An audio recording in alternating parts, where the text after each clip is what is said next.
Bienvenidos todos a esta nueva edición de la segunda temporada de los webinars de Educa en tiempos de pandemia. En esta ocasión inaugurando una nueva serie, una nueva trilogía de capítulos de diálogos con la ciencia. Hoy será el turno del doctor Carlos Battiani. El doctor Carlos Battiani es el director ejecutivo del Instituto Pasteur de Montevideo, que conforma uno de los centros de investigación más importantes de esa red de 33 centros a lo largo y ancho del planeta que dirige el Instituto Pasteur de París. El doctor Carlos Battiani tiene una larga trayectoria y experiencia en materia de la biología y de la epidemiología. Es doctor en medicina, tiene una maestría y un doctorado en bioquímica. Ha sido becario postdoctoral en el Centro de Biología en Radicales Libres de la Universidad de Birmingham, Alabama, Estados Unidos. También es investigador postdoctoral en el Departamento de Farmacología y Biología Química de la Facultad de Medicina de la Universidad de Pittsburgh, también en los Estados Unidos. El doctor Carlos Battiani ha aceptado dialogar con Educa a propósito de las consideraciones que la ciencia tiene para recomendar o no, ya lo veremos, el retorno parcial a las aulas. Hemos dicho en Educa que este es momento de escuchar a la ciencia, no es momento de la opinión ligera, de la opinión con base únicamente en la experiencia, sino es importante que hoy las opiniones y la toma de decisiones de los actores e instituciones estén argumentadas y fundamentadas en la evidencia empírica. Así que ya procederemos a escuchar al doctor Carlos Battiani, pero antes de eso queremos invitarlos a conocer a todas las instituciones y empresas que hacen posible el trabajo de Educa.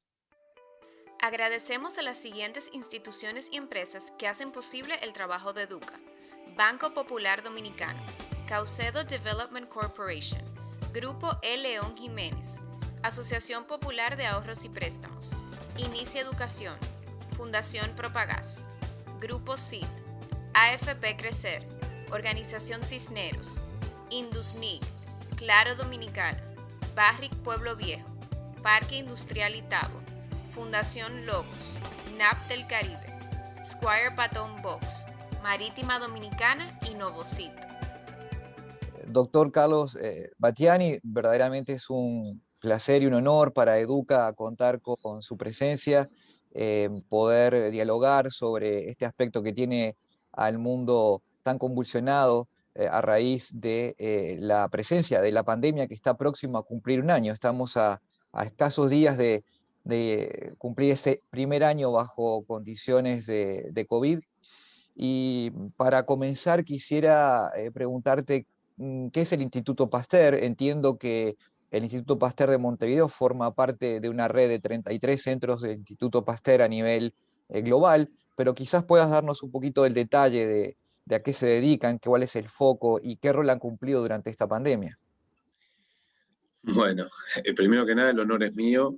Muchas gracias por acordarse de nosotros para este tema que tanto nos preocupa y nos ocupa, que es el tema en particular del daño indirecto que le hemos causado a los niños por tomar medidas no basadas en evidencias científicas, sino basadas en presunciones médicas que después demostraron ser incorrectas. Perdón. El Instituto Pasteur de Montevideo, como tú bien dices, forma parte de la red internacional de Instituto Pasteur. Fue creado en el año... La piedra fundamental se firmó, es decir, el acuerdo se firmó en el 2004, la piedra fundamental se empezó a construir en el 2006 y se inaugura en diciembre de 2006. Somos uno de los institutos más jóvenes de la red. Sin embargo, logramos rápidamente posicionarnos como uno de los institutos más pujantes de esa red de Instituto Pasteur, que tiene Instituto Pasteur a lo largo y ancho de todos los continentes. En América es el único instituto que tenemos el privilegio de llevar el nombre Instituto Pasteur.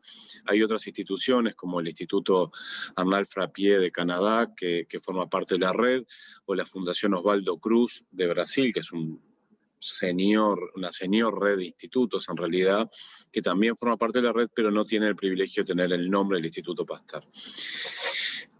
Un hecho distintivo del Instituto Pasteur de Montevideo es que tiene un consejo de administración integrado por 2 gobiernos, el gobierno de Francia y el gobierno de Uruguay, y por 3 instituciones, el Instituto Pasteur de París, la Universidad de la República y, como decía anteriormente, el gobierno uruguayo a través de 2 delegados, cada uno de ellos. Nosotros nos dedicamos a biomedicina, hacemos investigaciones sobre mecanismos moleculares de patogénesis, etcétera, bajo el concepto de una sola salud, tratando de abarcar y entender que solo es posible que haya seres humanos saludables en tanto y cuanto haya animales saludables y un medio ambiente saludable. Y justamente la pandemia producida por el virus, el arbovirus SARS-CoV-2, que produce la enfermedad COVID-19, llamada así por la sigla en inglés, Coronavirus Disease 2019, es un buen ejemplo de qué pasa cuando hay un medio ambiente que no es saludable, con animales que no son saludables y algunas costumbres culturales, religiosas, etcétera, del ser humano, como por ejemplo comer carne de mamíferos cruda o no muy cocida, y eso favorece la transmisión de enfermedades de los animales al ser humano, y eso hace que el ser humano se termine enfermando y después un ser humano contagia a otro ser humano, y entonces entramos en estas enfermedades que pensábamos que eran olvidadas, que las habíamos dejado atrás por el invento de los antibióticos, pero los médicos nos habíamos olvidado que los virus no tienen tratamiento. Y bueno, y hoy son los virus los grandes, los que están desafiando la salud del ser humano. Gracias con esta introducción, Carlos. Probablemente la COVID-19 sea la enfermedad más estudiada en tan poco tiempo y de la cual hemos aprendido a una enorme velocidad. Y algo que hemos visto es que muchas veces se anteponen argumentos con bibliografía que parecería nueva en contextos normales, pero que queda obsoleta muy rápidamente a partir de lo que vamos sabiendo. Al día de hoy, ¿qué sabemos verdaderamente de la enfermedad? ¿Cómo se contagia? ¿A quiénes contagia? Como para actualizar este dato a un año ya de su aparición a nivel global. Lo primero que me gustaría es empezar por desmentir algunas mentiras que en esto de que vivimos en un mundo hiperconectado e hiperinstantáneo, es muy fácil que alguien simplemente por usar una red social o por tener un micrófono incluso en la casa y colgar un video, rápidamente recolecta un conjunto de gente que lo empieza a seguir basado en noticias que no son científicamente sólidas ni válidas. Entonces, no es cierto que no estamos en una pandemia, no es cierto que COVID-19 es una gripe más. Los médicos hemos aprendido mucho a lo largo de este año de que realmente las personas que sufren la enfermedad de forma moderada, severa, quedan con lesiones importantes, lesiones que afectan a muchos órganos, mucho más de lo que pensábamos antes. El término SARS viene de síndrome de distrés respiratorio agudo, y en realidad el virus afecta el sistema nervioso central, afecta el corazón, afecta el sistema gastrointestinal, afecta básicamente muchos tejidos o órganos que antes no conocíamos. Entonces, como tú bien dices, en un año de pandemia, y debido a que todos los países la sufrieron y casi todos los científicos el año pasado nos dedicamos casi que en forma exclusiva a trabajar sobre SARS-CoV-2, la cantidad de información que se produjo fue abrumadora. No creo que haya habido nadie que la haya podido leer en su totalidad, y mucho menos juzgar la calidad de muchos de los trabajos científicos que se produjeron. Lo que sí es cierto es que se han producido algunos mojones que nos han permitido ir dando pasos firmes para empezar a entender y a controlar la enfermedad. Una de las cosas más sorprendentes fue la velocidad con la que se produjeron muchas vacunas, todas ellas muy valiosas, todas ellas con resultados excelentes.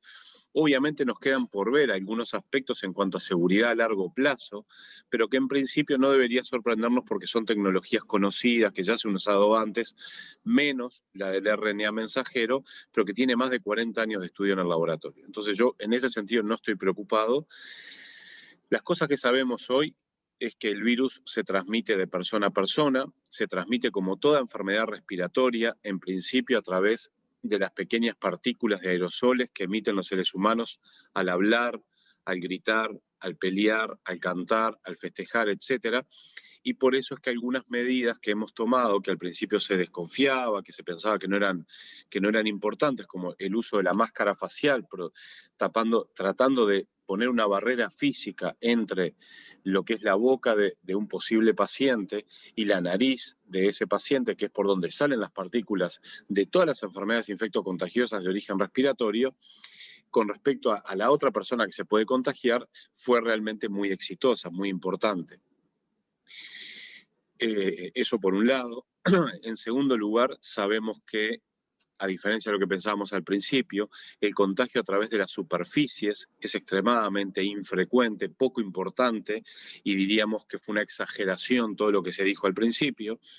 O sea, el virus, como todos los virus, no es capaz de sobrevivir mucho tiempo en una superficie, entonces a no ser que un paciente genere un esputo muy grande, muy importante, muy cargado de partículas virales, y después vaya a otro paciente, toque ese esputo y necesariamente se lo lleve a la boca, es muy difícil que uno se contagie por superficies.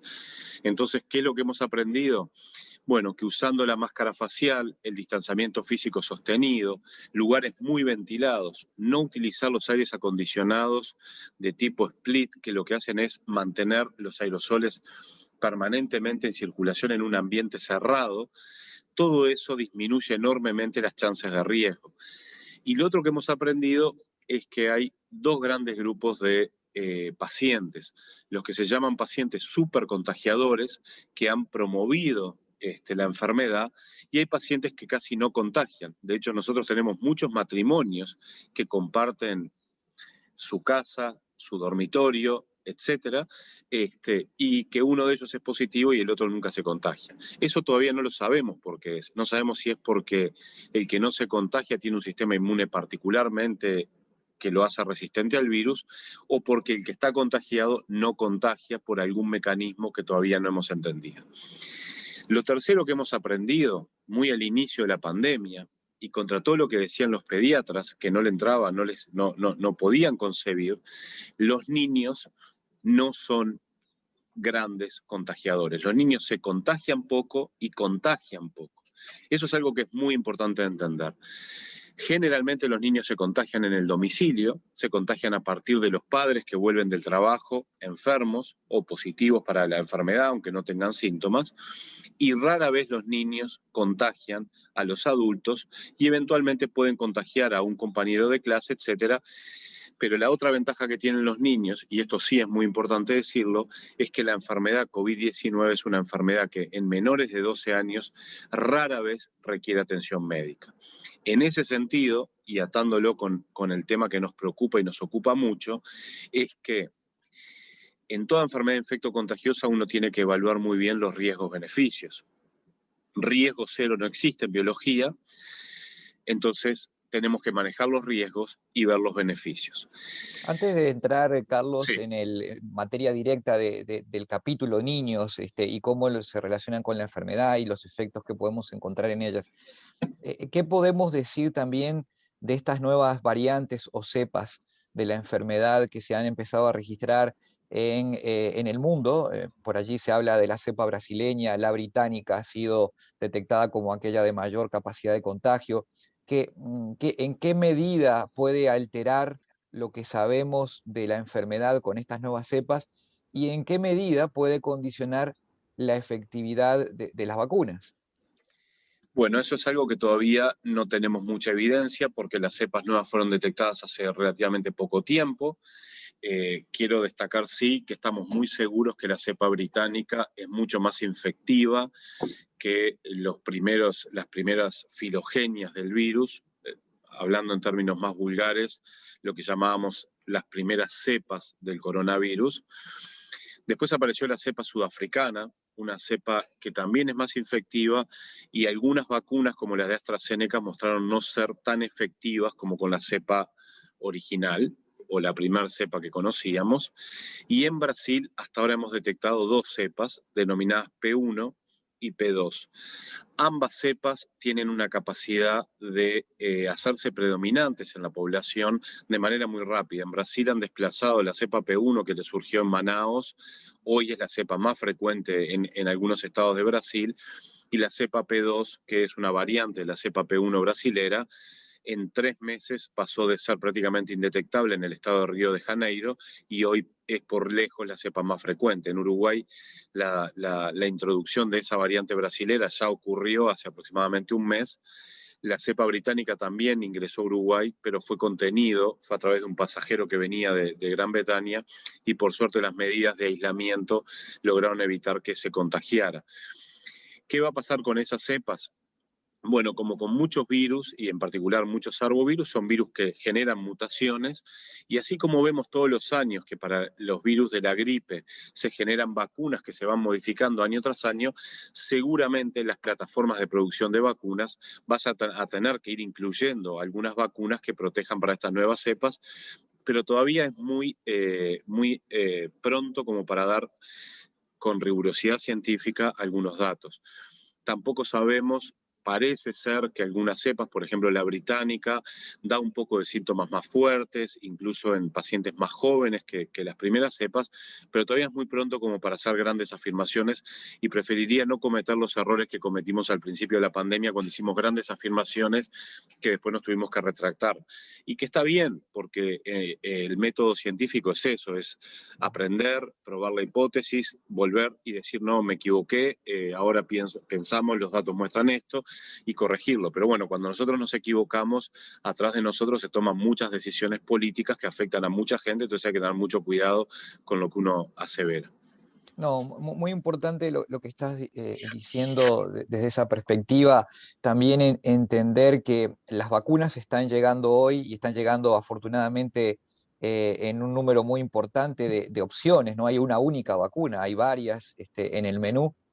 Pero lo que sí sabemos es que previo a la disposición de la vacuna, teníamos claridad en cuál conducta debiéramos aplicar para mantenernos a salvo de un contagio masivo. Hablabas de la mascarilla, que al principio también fue ignorada, pero luego a los pocos meses ya se introdujo y hoy en el mundo está más que extendida. La pregunta que sigue es, ¿tú crees que la vacuna significa abandonar los protocolos? O dicho de otra manera, ¿la vacuna genera un escudo inmediato para quien es inoculado, Carlos? No, no por 2 motivos. Primero que nada, nos va a llevar mucho tiempo poder vacunar a todo el mundo. Eso nos va a llevar mucho tiempo y lamentablemente porque esto es algo personal, de concepción de vida. Yo creo que la salud no debería estar en manos de empresas privadas, debería estar en manos de los países. Los países deberían ser soberanos en cuanto a la generación de sus medicamentos, sus vacunas, etcétera, pero hoy no es el mundo en el que vivimos y no lo vamos a poder cambiar en el corto o mediano plazo. Por tanto, si hay algo que ha dejado en evidencia esta pandemia es una vez más la brecha que hay entre los países ricos, los países del norte y los países no desarrollados, en vías de desarrollo o rezagados directamente, los países del sur.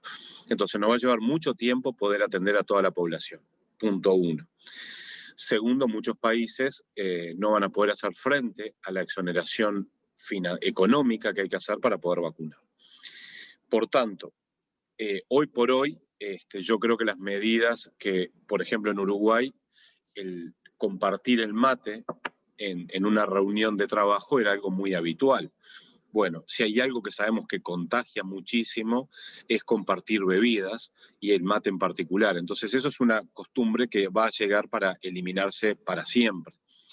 El uso de la máscara facial tiene enormes ventajas. Nosotros creemos que descubrimos la pólvora ahora hace un año, los occidentales, con el uso de la máscara facial. Hace 30 años, muchas personas que vivían en Asia, en Japón en particular, después en China y en otros lugares, los veíamos como extraterrestres porque ellos usaban siempre una máscara facial y pensábamos que qué exagerados. Bueno, esos países que tienen condiciones climáticas, que tienen condiciones de hiperpoblación, de una densidad poblacional muy grande, ya hace mucho tiempo que aprendieron sobre contagio de enfermedades infectocontagiosas. Y esos países no van a abandonar el uso de la mascarilla una vez que pase la pandemia, como nosotros no deberíamos quizás tampoco. Eso es algo que lo vamos a tener que ir viendo en el día a día. Lo que podemos decir hoy es que las vacunas son extremadamente eficientes en evitar los casos graves y las muertes por la enfermedad, pero muchas de ellas no son muy eficientes en evitar que uno se contagie y por tanto que uno pueda contagiar. Entonces, en tanto y cuanto nos va a llevar mucho tiempo poder vacunar a la población mundial, yo creo que vamos a tener que seguir teniendo algunas costumbres que llegaron para quedarse durante un tiempo al menos. ¿Eso significa, Carlos, que una persona vacunada puede adquirir el virus, no desarrollar la enfermedad, pero sí contagiar a un tercero no vacunado? Eventualmente sí. Es correcta tu afirmación. Las vacunas, por ejemplo, la vacuna que estamos usando ahora en Uruguay, Sinovac, tiene una eficiencia para evitar el contagio de la enfermedad muy baja, del 50%. Quiere decir que uno se puede contagiar. Lo que sabemos es que excepcionalmente va a pasar que ese paciente requiere internación en CTI o que vaya a sufrir un desenlace mortal de la enfermedad. Por tanto, estamos muy contentos porque no va a colapsar el sistema de salud, pero tenemos que sí ser conscientes de que estar vacunados no quiere decir que uno sea inmune a la enfermedad. Ni tampoco que se deje de ser un vector de contagio para otros que estén Exacto, vacunados. sí. Excelente. También es cierto, un comentario que me gustaría hacer es que al principio pensábamos que los pacientes asintomáticos eran grandes promotores de la enfermedad porque como ellos no sabían que tenían la enfermedad, contagiaban mucho. Bueno, eso hoy en día está bastante cuestionado. Los asintomáticos contagian, pero contagian mucho menos que las personas enfermas, como en cualquier enfermedad respiratoria, donde cuanto más se producen aerosoles es cuando el paciente tiene síntomas de tos, síntomas de resfrío, etcétera, y por tanto la posibilidad de eliminar por las vías respiratorias, nasal y bucal, partículas virales es mucho mayor que en un paciente asintomático. Eso tiene que ver con la carga viral y con el propio sistema inmunológico de la persona. Exacto. Ahora también es cierto que hay pacientes que en el estudio de PCR, y acá quiero aclarar porque hay mucha gente diciendo que hay falsos positivos por PCR, el PCR, ¿qué detecta? El PCR detecta el virus, detecta fragmentos virales, es muy específico y no hay falsos positivos. El PCR no comete errores en decir está el SARS-CoV-2 o es otro virus. Eso no es cierto. Los falsos positivos por PCR son prácticamente mínimos si uno hace bien la técnica. Lo que es incorrecto es decir que un paciente que es positivo para el SARS-CoV-2 tiene la enfermedad COVID-19. Como también es incorrecto decir que un paciente que tiene el virus de la inmunodeficiencia humana, el HIV, padece la enfermedad SIDA, que es el síndrome de la inmunodeficiencia adquirida. Son dos errores que no hay que cometer. Entonces, el PCR detecta el virus. Nosotros lo que podemos decir en el laboratorio es, este paciente es positivo para el virus. Que desarrolle o no la enfermedad va a depender del paciente. Nosotros sabemos que cuanto más mayor o adulto es la persona, en particular mayor de 65 años, mayor chance tiene de desarrollar la enfermedad. Dos, si presenta comorbilidades, en particular obesidad, hipertensión arterial, enfermedades cardiovasculares previas, enfermedades pulmonares previas, ese paciente tiene más chance de desarrollar la enfermedad que otro paciente, por ejemplo, un muchacho de 20 años que es positivo para SARS-CoV-2, pero excepcionalmente va a desarrollar síntomas de COVID-19. Entonces, eso es una aclaración que es muy importante hacer. Y lo tercero que me gustaría decir es que hay muchos pacientes que tienen por PCR cargas virales muy altas, lo que nosotros llamamos CTs bajos. CT es el ciclo de amplificación en el cual se hace positivo el estudio, de 15, 20, y algunos pacientes no desarrollan la enfermedad, no desarrollan síntomas. Y otros que tienen CT un poco más altos, de 20, 25, 30, pueden desarrollar igual síntomas transcurridos unos días de la enfermedad. Por eso es que muchos laboratorios no informamos los CTs porque creemos que genera confusión para la población médica y mucho más para la población en general. Lo importante es decirle al paciente, usted tiene o no tiene el virus y por tanto tiene o no tiene que aislarse para evitar la cadena de contagio. Perfecto. Te propongo ahora sí retomar lo que ya anunciaba hace unos minutos atrás y enfocarnos particularmente en los niños y ver en qué medida la enfermedad impacta, los afecta, y algo que se dijo al comienzo de esta situación y motivó por el cual los niños fueron recluidos, principalmente en el conjunto de la sociedad, fue porque eran importantes vectores de contagio. ¿Qué sabemos hoy de la enfermedad y los niños, Carlos? Hoy sabemos que a nivel mundial, a no ser que se hayan cometido grandes errores, por ejemplo, el uso de aire acondicionados y la no ventilación, hoy sabemos que ninguna escuela ha sido un promotor importante del empuje de una crisis a nivel mundial. Hubieron 2 lugares en Israel y en Nueva York donde se dijo en su momento que 2 escuelas habían sido promotoras de brotes y después se vio que no, que había coincidido con otros eventos sociales que habían sido los causantes de esos brotes. Hoy sabemos que las escuelas son lugares seguros para los niños, mucho más seguros que los domicilios. Hoy sabemos que las escuelas siguen siendo una gran herramienta de ayuda al sistema sanitario, a los médicos en particular. Las maestras son grandes detectoras de problemas en los niños, de otros problemas de salud tan o más importantes como el SARS-CoV-2 o el COVID-19. Hoy sabemos que los niños se contagian poco y, más importante aún, que contagian muy poco. La gran mayoría de los niños que han sido contagiados en sus propios hogares, por sus propios adultos que los cuidan. Y mucho más importante es qué le hicimos a los niños durante un año sin escuela. Y ahí viene lo que se llama el efecto de la sindemia, o los efectos que acompañan a esta pandemia, pero que no están relacionados con la enfermedad.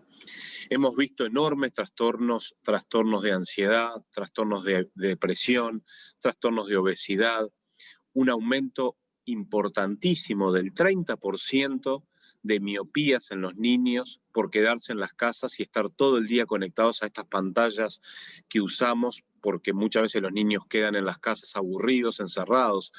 No nos olvidemos que estamos en un mundo donde no es el mundo en el que nosotros nacimos, que podíamos estar todo el día en la calle haciendo deporte, haciendo actividades recreativas, sino que muchos niños en muchas ciudades de muchas partes del mundo están encerrados en sus casas por la inseguridad, etcétera.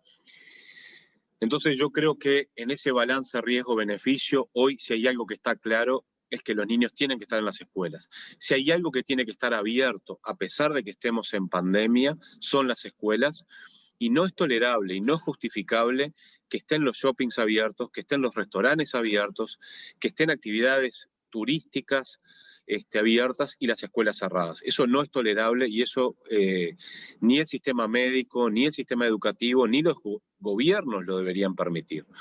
Un año de pérdida escolar para un niño puede ser que no retorne más al sistema escolar, puede ser que el niño sufra maltrato y abuso infantil.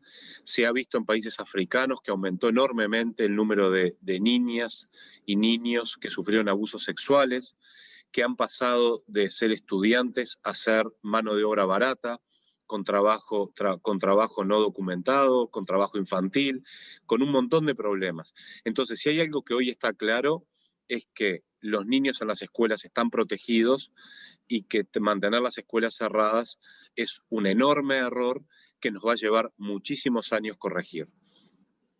Hay varios estudios, entre otros producidos por el propio Instituto Pasteur en París, que han evaluado los efectos del patrón de expansión de la enfermedad en un territorio con escuelas abiertas y con escuelas cerradas.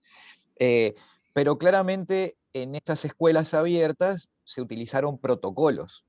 Nunca fue, digamos, abierto de manera relajada en el mundo. ¿Qué debería tener un protocolo en términos básicos, en términos elementales, para que pudiera ser efectivo y que una escuela pudiera estar funcionando bajo estos nuevos conceptos de normalidad? A ver, depende un poco de la situación epidemiológica en la que se encuentra la escuela. No es lo mismo una escuela que está, utilicemos el índice de Harvard o el índice europeo con respecto al color en el que está la escuela. No es lo mismo que la escuela esté en un lugar donde la situación epidemiológica está en verde, en amarillo, naranja o en rojo. Pero en grandes términos, y yendo a lo importante, el triage al ingreso ¿Qué significa el triage al ingreso? Bueno, como hacemos los médicos en una emergencia de un hospital. Hacer preguntas básicas, no tomar la temperatura, eso no sirve para nada. Ningún niño que tiene fiebre va a ir a la escuela porque ya eso lo hemos aprendido todos los padres. Cuando un niño tiene fiebre se queda en la casa. Pero además la fiebre no es uno de los síntomas más precoces de la enfermedad. ¿El triage en qué consiste? En preguntarle simplemente al niño dolor de cabeza, dolores musculares generalizados, cansancio, fatiga y, por supuesto, todos los síntomas respiratorios. Si tiene mocos, si tiene tos, etc. Bueno, ese niño no ingresa al colegio. Segundo, en niños mayores de 6 años, menores de 12 años, que son la población que sabemos que se enferman menos y contagian menos, perfectamente está bien estudiado que toleran el uso de la máscara facial. La máscara facial, esta que yo estoy mostrando, que es la máscara facial que utilizan los médicos, que se puede lavar hasta 10 veces y sigue siendo efectiva en cuanto a la protección. Esa máscara facial que no es tan cerrada como las caseras y que por tanto al niño le permite poder, incluso en épocas de calor, tolerarlas. Los niños, si uno le da a elegir, ¿querés estar con tus amiguitos, pero para eso te tenés que poner la máscara facial, o querés estar en casa sin la máscara facial? Rápidamente eligen tener la máscara facial. En Alemania es un caso paradigmático, donde se puso por obligación que había que usar la máscara facial y los niños la usaron sin ningún problema. Y en Uruguay tenemos un estudio hecho de aceptación del uso de la máscara facial y dio extremadamente alto. Es decir, que los niños entienden muy rápido cómo cuidarse. Después, la ventilación. Nosotros, a principios del siglo XX, en el Uruguay, cuando sufrimos una epidemia de tuberculosis, se empezaron a dar clases al aire libre. Bueno, ¿por qué no dar clases al aire libre con el SARS-CoV-2? Ustedes en República Dominicana, que tienen un clima excepcionalmente bueno, perfectamente podrían tener clases al aire libre gran parte del año. O muy ventilados. Lo importante es la ventilación, que el cambio de aire en el salón escolar sea muy abundante. Para eso hay dos estrategias, la ventilación natural, o en aquellos países que deciden invertir en la educación, también están los famosos purificadores de aire. Hay distintas tecnologías que en Asia hace muchos años, que por ley ya están impuestos y que se sabe que evitan no solo el contagio del COVID-19, sino de todas las otras enfermedades infectorrespiratorias, infectocontagiosas, que hacen que muchos niños tengan ausentismo escolar y muchos docentes tengan ausentismo escolar. Finalmente, algunas medidas de distanciamiento físico. Bueno, en aquellas escuelas donde habían bancos, donde 2 niños compartían una mesa, quizás lo más recomendable hoy es tener bancos individuales y que estén separados al menos 1 metro de distancia, en la medida de lo posible. Con esas pequeñas medidas, que no son grandes cosas, que son pequeñas cosas que podemos hacer todos, sin grandes exoneraciones. Y además aprovechando esto para pedirle a los niños que aprendan a autolimpiar su lugar de trabajo, y entonces ya aprovechar para enseñarles algo más a los niños, como también lo hacen en Japón, que los niños al terminar su actividad escolar o cada 2 horas higienicen un poco su lugar de trabajo. Con eso se ha demostrado que las escuelas no generan brotes. Carlos, hablaste en aspectos vinculados a la infraestructura con el tema de la ventilación. Hay algunos centros educativos en República Dominicana que padecen de algunos problemas de suministro de agua corriente. ¿Desaconsejarías el inicio de actividades en aquellos centros donde el agua corriente es un problema? Por el SARS-CoV-2 no veo por qué. Por otras enfermedades como la hepatitis o otras enfermedades como el cólera, eventualmente sí. Por el SARS-CoV-2 no necesariamente, porque lo podemos sustituir perfectamente con pequeños dispositivos de uso personal, como es el alcohol en gel o alcohol simplemente, o una solución al 70% de alcohol y agua. Entonces no veo necesariamente por qué. Sí es importante que cada niño lleve su botella de agua para poder hidratarse correctamente sin tener que compartir la botella de agua con otro niño. Eso ya lo dije bien claro, el compartir bebidas, el compartir utensilios es algo que sabemos que contagia.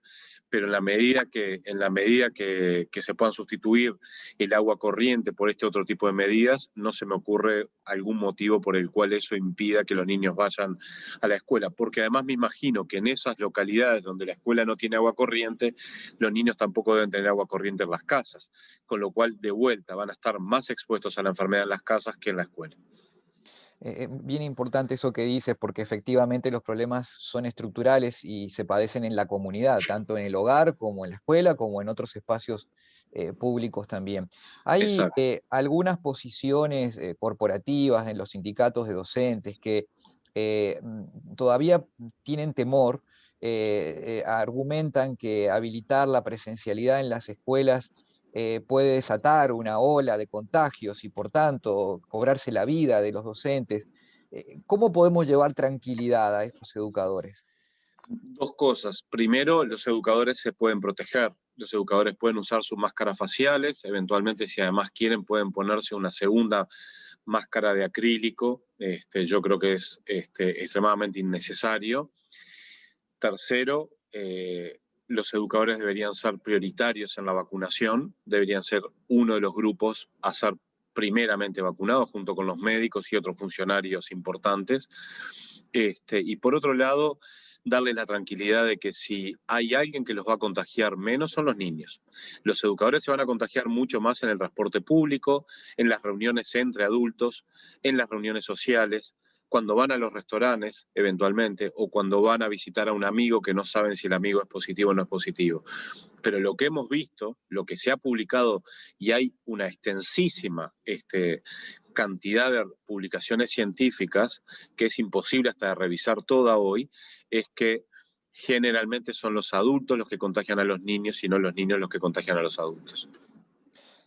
Muy bien, queda muy claro ese aspecto. En Dominicana debo decirte que sí se está considerando a los docentes como uno de los grupos prioritarios. De hecho, ya comenzó la vacunación de docentes y no docentes, en realidad de todos los trabajadores de la De todos los educación, porque trabajadores, aquí exactamente. no hay que distinguir entre No, función que cumple el adulto dentro del recinto escolar. exacto. Pero cuando esto comienza a ocurrir, el argumento del sindicato dice, bueno, pero hasta que no esté vacunado el último docente o el último trabajador de la educación, no podemos iniciar. Em, con el uso de los implementos de seguridad, por lo que entiendo de tu exposición, no hay riesgo alguno para los adultos. El riesgo es mucho más bajo que estar en otras actividades sociales. Y yo les haría otra pregunta a los sindicatos, como le hago a mis colegas médicos y como me la hago yo mismo. ¿Qué pasa con nuestros propios hijos? ¿Qué queremos para nuestros hijos? ¿Que se queden en casa o que vayan al colegio? ¿Queremos que vayan a la escuela o que se queden en casa? ¿Y quién los va a cuidar en casa? Los va a cuidar otro adulto. Entonces le estamos transfiriendo la responsabilidad que se contagie, si esa fuera la hipótesis de que los niños contagian, a ese otro adulto. Entonces yo creo que esa posición hoy, a un año de empezar la pandemia a nivel mundial, porque lleva un año y algunos meses en China y en Asia, yo creo que hoy esa posición es absolutamente injustificable y sin ningún fundamento científico. Doctor Carlos Bayani, ya entrando en el capítulo final de esta entrevista que mucho agradecemos que hayas tenido la deferencia de hacer para Coneduca y con la República Dominicana a través nuestro, algunos aspectos pensando en recomendaciones concretas a las autoridades, a los tomadores de decisión. Eh, ¿Tú recomiendas firmemente el retorno a la presencialidad de manera inmediata con el uso de protocolos, independientemente del nivel de expansión de la enfermedad en el territorio, o hay algunos límites que hay que tener cuidados especiales? No, yo recomiendo firmemente. Nosotros, por ejemplo, en Montevideo hoy estamos en rojo con respecto al índice de Harvard y las escuelas abrieron. Y estamos yendo a llevar a nuestros hijos al colegio y, como dije, no tenemos ninguna evidencia de que haya brotes. Obviamente las escuelas empezaron hace muy poquito, pero ya el año pasado había pasado eso. Yo recomiendo fuertemente la presencialidad, lo recomiendo sobre todo porque la gestión del riesgo también implica evaluar qué pasa si no mandamos los niños a la escuela y como ya expliqué antes, los daños son mucho mayores que el riesgo potencial de que un niño se contagie en la escuela. Sí creo que es importante cumplir los protocolos con mucho sentido común. No se le puede pedir a niños de 6, 7 años que no jueguen, que no tengan actividades de contacto. Pero eso lo vemos en el deporte también. Estamos viendo que el fútbol se sigue jugando, los jugadores profesionales siguen festejando los goles como antes, y si bien están entre comillas en burbujas, tampoco es tan cierto de que después en su vida personal no salen de esas burbujas. Por otro lado, creo que cuando la situación epidemiológica donde está la escuela es un poquito más complicada, es también bueno, dentro de esas medidas de protocolo, tratar de que cada clase sea una pequeña burbuja. Es decir, que si tenemos la mala suerte de que hay 2 o 3 casos en una clase, bueno, caiga la clase, pero no caiga la escuela. Nosotros tenemos, por ejemplo, en el Instituto Pasteur de Montevideo, nosotros desde el primer día de la pandemia en Uruguay, desde que empezó la epidemia en Uruguay, el 13 de marzo del 2020, hasta hoy hemos mantenido el instituto trabajando todos los días del año. No hemos tenido brotes en el Instituto Pasteur y somos 270 personas. ¿Qué hicimos? Prohibimos el uso de los aires acondicionados, prohibimos el no uso de las máscaras faciales, prohibimos el romper las burbujas de los laboratorios. Obviamente modificamos el protocolo de la cantina, no se puede comer de a 8, se puede comer de a 2, hay que comer sobre todo en espacios ventilados. Mantuvimos todas las ventanas abiertas del instituto. Por suerte es un instituto que tiene muchas ventanas, entonces permanentemente en invierno pasamos mucho frío y en verano pasamos calor. Pero bueno, hay que elegir.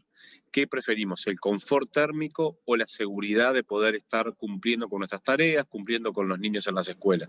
Yo creo que con esas recomendaciones básicas, mínimas, es más que suficiente para saber que los niños van a estar seguros y sobre todo que van a estar haciendo lo que tiene que hacer un niño, que es disfrutar de sus compañeros de clase y estar aprendiendo. Y no hay ninguna justificación en cuanto al contagio de los adultos, de cualquier funcionario de la escuela, porque a nivel mundial ya está estudiado que las escuelas no son sitios de propagación de enfermedad. Doctor Carlos Bajani, director ejecutivo del Instituto Pasteur de Montevideo, extremadamente agradecidos desde Educa y desde República Dominicana por tu participación y por volcar tus conocimientos sobre este particular que tanto está afectando a la vida de más de 2.700.000 niños, que son aquellos que están en edad escolar en el país. Muchas gracias.